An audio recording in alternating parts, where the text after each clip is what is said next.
According to a recent survey, we bend the truth at an average of about 1.5 times a day. Different kind of lies, to be sure. We tell lubricating lies to keep a conversation going, such as, "I'm doing fine, thank you." We tell logistical lies, such as, "I'll be right there," fighting. We tell charitable lies, such as, "Of course that dress doesn't make you look fat." You've seen the Geico commercial where Honest Abe Lincoln is asked by his wife, "Does this dress make my backside look big?"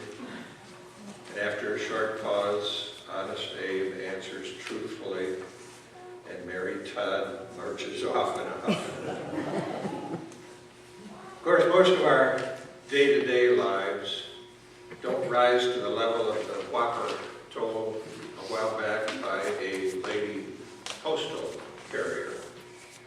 According to the Atlantic magazine of September 2013, this lady appeared on the TV show The Price is Right. And she raised her arms and grabbed the wheel and gave it a big spin. So, what was the big problem? Well, 5 years earlier, she had filed for workman's comp, claiming that she'd been injured on the job.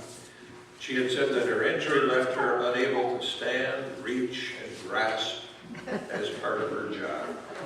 Skills she demonstrated quite well, thank you, on the national TV show. Obviously, the showing of the TV show caught her in her lie, as did some pictures she posted on Facebook showing her riding some kind of exciting ride on a carnival cruise. Indicted in court for workman's comp fraud, she pleaded guilty. Clearly, people lie. We may not tell the whoppers that land us in federal court, but we're usually not quite as truthful as Honest Abe in that Geico commercial.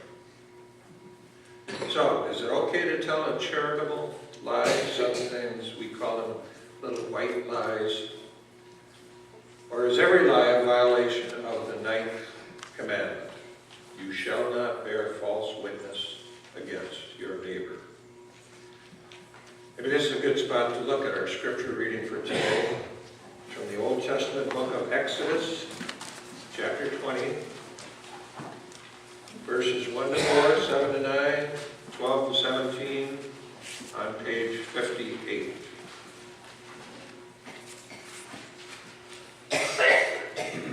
Then God spoke all these words. I am the Lord your God, who brought you out of the land of Egypt, out of the house of slavery. You shall have no other gods before me. You shall make for yourself an you shall not make for yourself. Oh, that threw the whole meaning of it. Can't leave that word out. You shall not make for yourself an idol, whether in the form of anything that is in heaven above, or that is on earth beneath, or that is in the water under the earth. Skipping down to verse 7. You shall not make wrongful use of the name of the Lord your God, for the Lord will not acquit anyone who misuses his name. Remember the Sabbath day, keep it holy. 6 days you shall labor and do all your work. Over to verse 12. Honor your father and mother, so that your days may be long in the land that the Lord your God is giving you. You shall not murder, you shall not commit adultery, you shall not steal, you shall not bear false witness against your neighbor. You shall not covet your neighbor's house. You shall not covet your neighbor's wife, or male or female slave, or ox or donkey, or anything that belongs to your neighbor. So ends the reading. May God add his blessing on the reading of the scripture.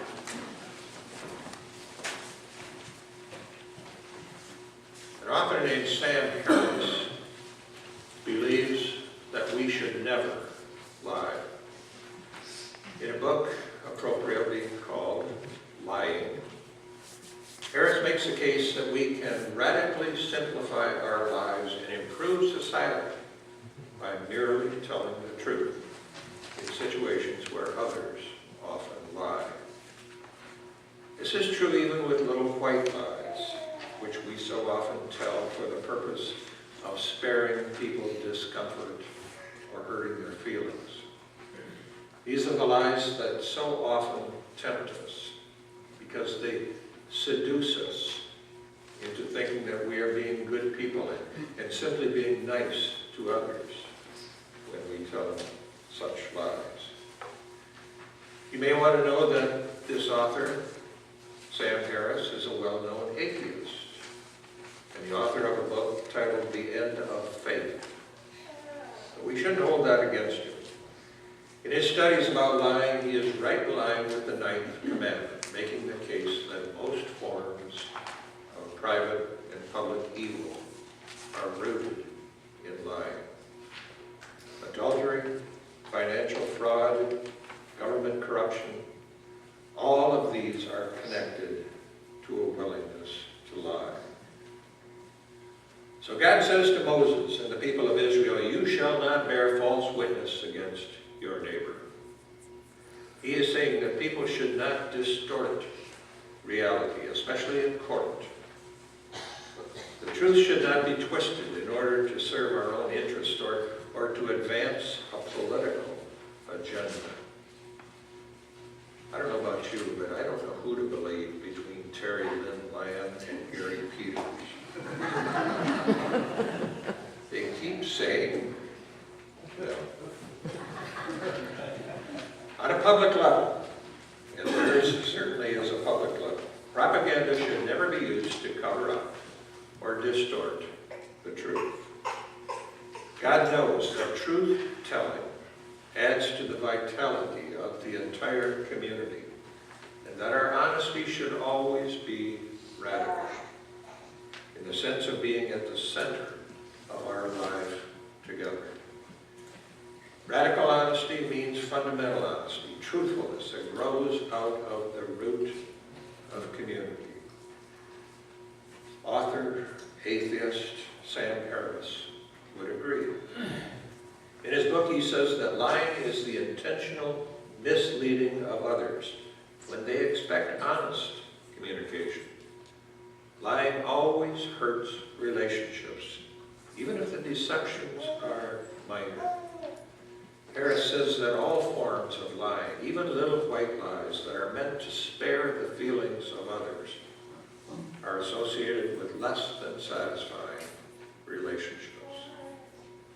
So if you want a good relationship with your spouse, or your kids, or your work colleagues, your neighbors, your church family, your friends, do one simple thing: tell them the truth.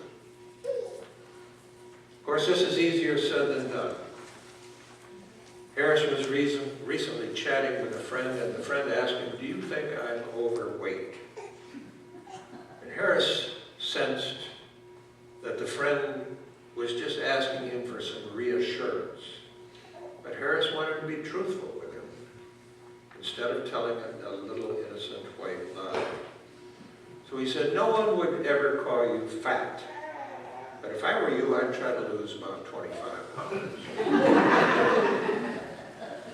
Radical honesty. It's hard to speak and even harder to hear. You're probably wondering if the two of them are still friends. Well, as it turns out, the friend did indeed lose about 15 pounds. He went on a diet right after Harris told him the truth. Now, these situations don't always work out that way, as you know. If you really love the people around you, you need to tell them the truth.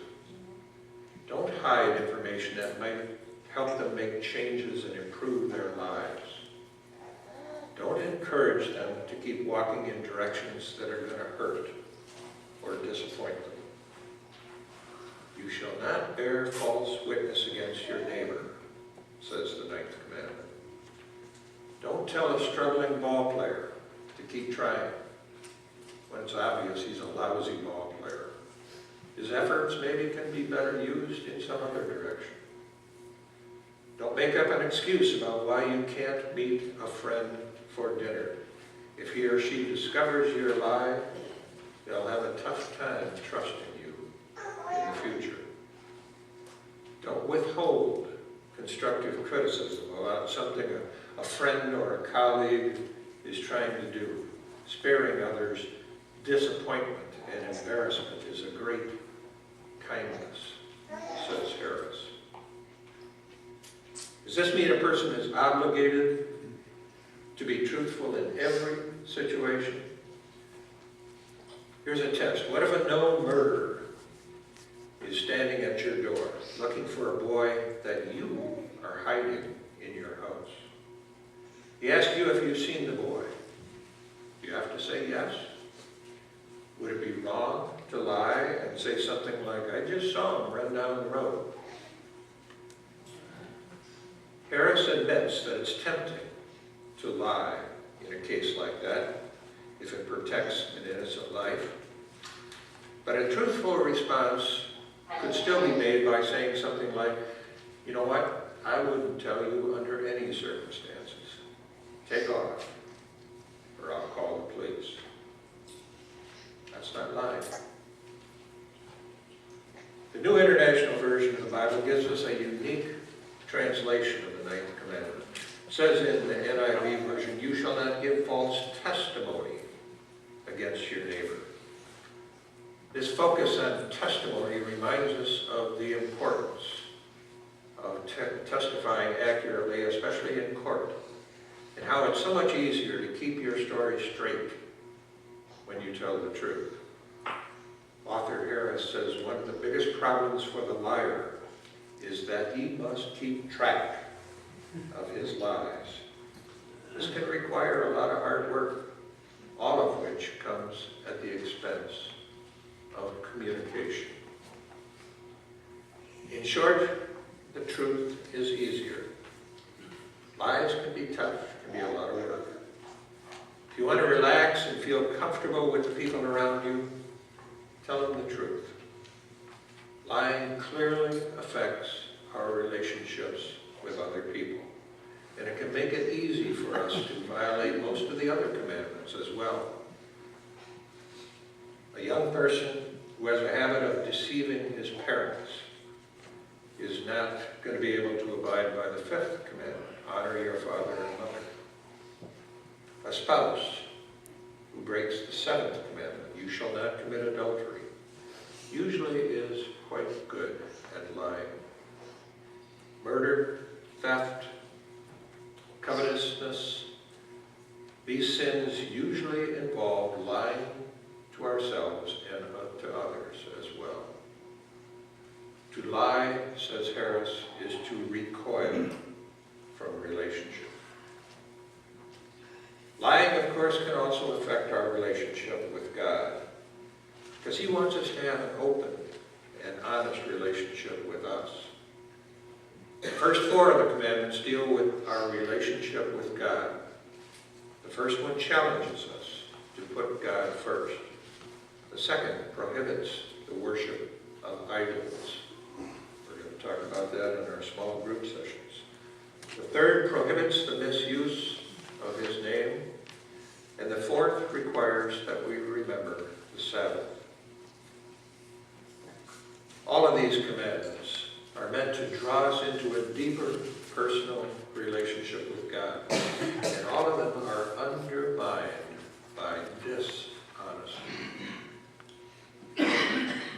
Honesty is at the heart of our relationship with Him, just as it is at the core of our connections with people around us. Without radical honesty, those relationships suffer. Moses is not lying when he says in Deuteronomy 6, verses 4 and 5, Hear, O Israel, the Lord is our God, the Lord alone. You shall love your Lord with all your heart, with all your soul, with all your mind. Moses also says in Leviticus 19:18, You shall love your neighbor as yourself. This great commandment of the Old Testament is very similar to the great commandment of the New Testament. And it can only hold